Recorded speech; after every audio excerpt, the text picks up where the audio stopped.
Bonjour, c'est JB, créateur du site lesviolets.com, pour le premier podcast totalement dédié au TFC.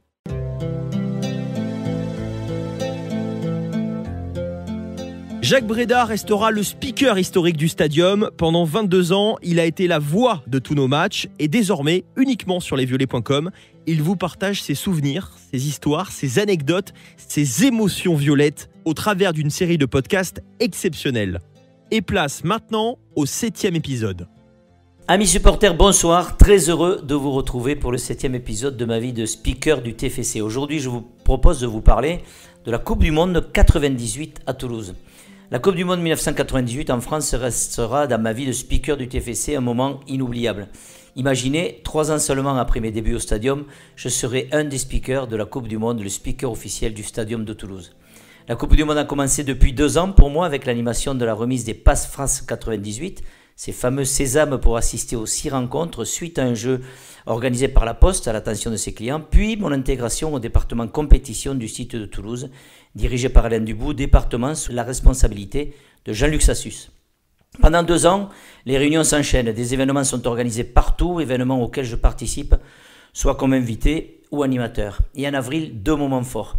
L'inauguration du nouveau stadium le 26 avril en présence de Michel Platini et des représentants des instances du football national, régional et départemental, et je suis au micro pour cette manifestation. Mais surtout, quelques jours après, 29 et 30 avril, les 2 jours de formation au siège du comité d'organisation de la Coupe du Monde à Paris, avec tous les speakers des autres stades et nos responsables terrain, les managers d'animation stade, où je fais la connaissance de celui qui deviendra mon ami, Julien Miquel. À la fin de ces 2 journées, et après avoir visité le Stade de France, nous repartons de Paris avec toutes les informations sur le déroulement des soirs de match et notamment les annonces des speakers qui seront accompagnés de 2 interprètes pour traduire tous les textes dans la langue des équipes en présence. Encore un peu plus d'1 mois à patienter avant la première rencontre, j'ai hâte que cela commence. 11 juin, 21h, premier match à Toulouse. 3e match de la compétition, Cameroun-Autriche.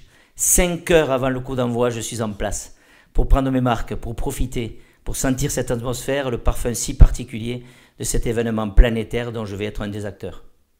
En 1996, comme tous les amoureux du football, j'avais commandé un pass avec 2 places pour chaque rencontre car je ne savais pas encore que je serais au micro. C'est la famille qui va en profiter et sera dans la tribune. C'est la fête au stadium, le stade se remplit tout doucement, les spectateurs sont accueillis par des rencontres de jeunes sur des moitiés de terrain enlevées de rideaux. Tout est différent dans mon stadium aux couleurs de la Coupe du Monde et des 2 pays en présence, avec ses supporters maquillés, habillés avec les maillots de leurs idoles, un véritable patchwork vocal et visuel. Je suis émerveillé.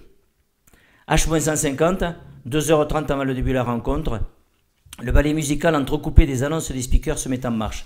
Concentration extrême en haut de la tribune présidentielle, au balcon, au-dessus de la tribune de presse où, derrière les baies vitrées, se trouvent le PC sécurité et la vidéosurveillance, le pôle médical avec pompiers urgentistes et toute la technique, le pilotage des écrans, des bannières publicitaires, le technicien son et les 3 speakers du match. Match nul, un but partout, après une rencontre très plaisante et une très belle première soirée, les débuts sont réussis, tout va bien, le stress retombe. 3 jours après, ce sont l'Argentine et le Japon qui s'affrontent. Outre la présence de l'Argentine, un monstre du football sud-américain conduit par Daniel Alberto Passarella, champion du monde 78 et 86 qui va s'imposer 1-0. C'est du Japon dont je vais vous parler. C'est la première participation de ce pays à la Coupe du Monde. Nous découvrons ce football asiatique qui pointe le bout de son nez.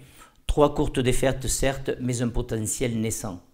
Mais le plus surprenant est hors du terrain et concerne les supporters. D'abord parce qu'ils nous ont donné une leçon de civisme. À la fin de la rencontre, alors que tout le monde quittait les tribunes, les supporters japonais sont restés, ont sorti des sacs poubelles et ont ramassé tous les détritus qui jonchaient sol et siège. Un exemple qui nous a tous laissés sans voix. Ensuite, parce que beaucoup d'entre eux, qui avaient fait le déplacement au prix de sacrifices importants, puisque le voyage équivalait à pratiquement 1 année de salaire, n'ont même pas pu assister aux rencontres, pensant trouver à l'arrivée des billets qui n'existaient pas, promis par des agences peu scrupuleuses. Et pour les plus téméraires, ils ont acheté leur sésame au marché noir, les détenteurs du Pass France 98, n'hésitant pas à leur vendre le billet de ce match 8 à 10 fois plus cher. Cela m'a valu quelques discussions serrées avec des amis soi-disant amoureux du football, coupables de ces faits. Je vous rassure, ce ne sont plus mes amis, c'est minable et cela reste le plus mauvais souvenir extrasportif de cette Coupe du Monde. Le 18 juin, l'Afrique du Sud, coachée par le Français Philippe Troussier et le Danemark de Peter Schmeichel, le gardien, et des frères Laudrup ne peuvent se départager. Un but partout. 4 jours plus tard, match à haut risque avec Roumanie-Angleterre. Les hooligans tant redoutés seront sur la ville rose. Le dispositif de sécurité est encore plus important que les matchs précédents dans toute la ville. Des heurts quant aux supporters sont craints, des dégradations aussi. J'ai la chance depuis la terrasse du stadium avec cette vue magistrale sur le pont de vivre minute après minute l'évolution des vagues de supporters avec à côté de moi le boss, Alain Dreuil, directeur départemental des polices urbaines, l'oreille collée à son talkie-walkie. L'hélicoptère tourne dans le ciel, les messages radio sont permanents, il m'explique tout ce qu'il se passe. Je suis au cœur du dispositif et j'ai même l'impression d'être un de ces hommes. Tout est sous contrôle, la situation sera maîtrisée. À l'intérieur de notre petit Wembley, comme on le surnomme tant la ressemblance avec le stade mythique anglais est grande, à 19h58, lorsque le God Save the Queen retentit, les chants des supporters de David Beckham, Paul Scholes et Alan Shearer me filent le frisson tellement c'est beau. Mais le petit Wembley conviendra davantage à la Roumanie qui va s'imposer 2-1.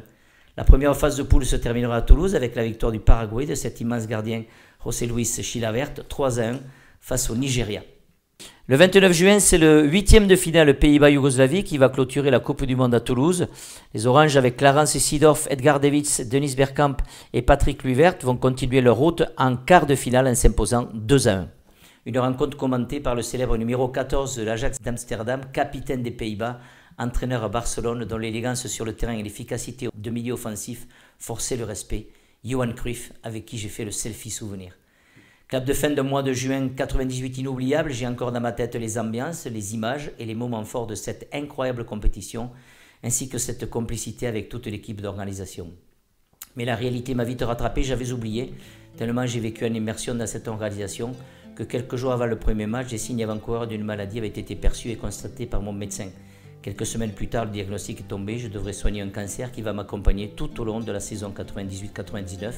Je savais que le stadium était ma deuxième maison, mais il allait aussi devenir mon lieu de thérapie.